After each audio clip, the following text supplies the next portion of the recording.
All I am or hope to be, I owe to my angel mother.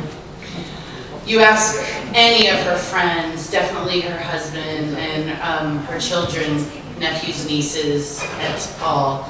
My mother was an angel on this planet walking around in human clothes. But she had her salty side, right? I remember an argument once with someone, and they had totally given her the wrong price about something, and she took her checkbook and smacked on their head, "You're not smart enough to work here." That is so not my mother, right? She also had the thing on the refrigerator that said, "Those of you who think you know everything are annoying those of us who do."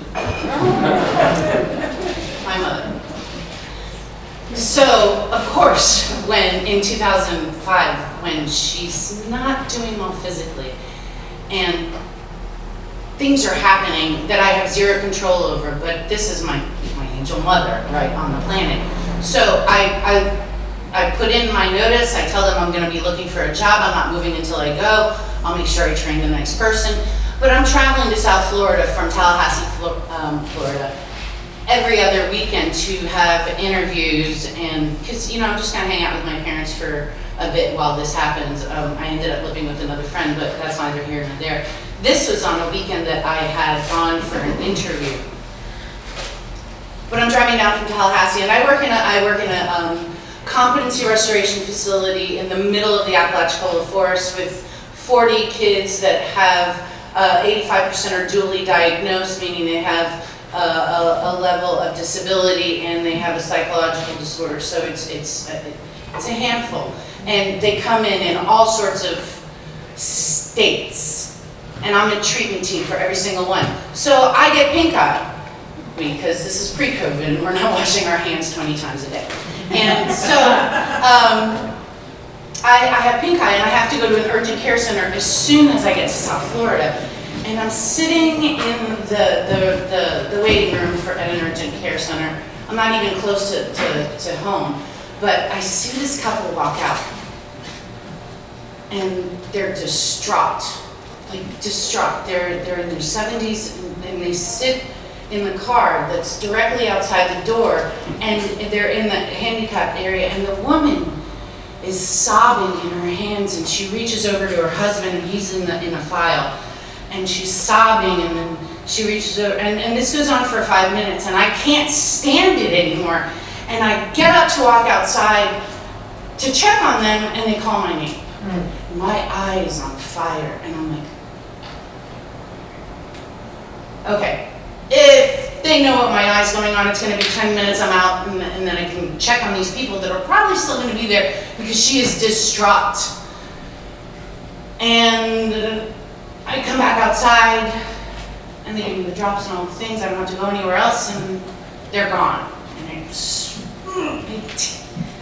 it hurts. To be in that position, I really should have just gotten up the first minute.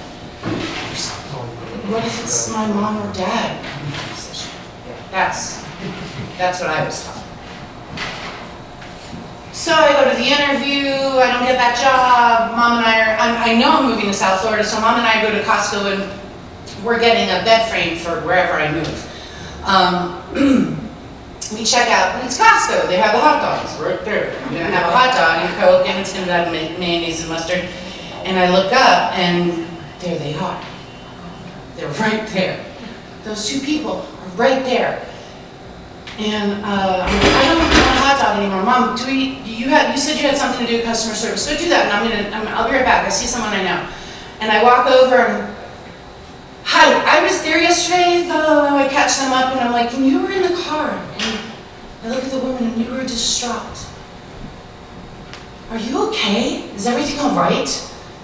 And we went to the doctor today and got a second opinion. Things are a little different, and we're okay. I'm like, can I just hug you?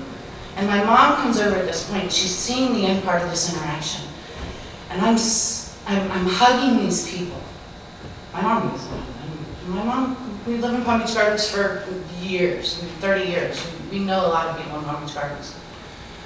And I hug them, and I wish them well, and I get up and I walk away, and my mom, and I'm holding it together. I'm actually not crying at this point. I'm just hugging them, and I go over to the other side and I hug her, and I'm holding it together. My mom says, Mariana, what was that?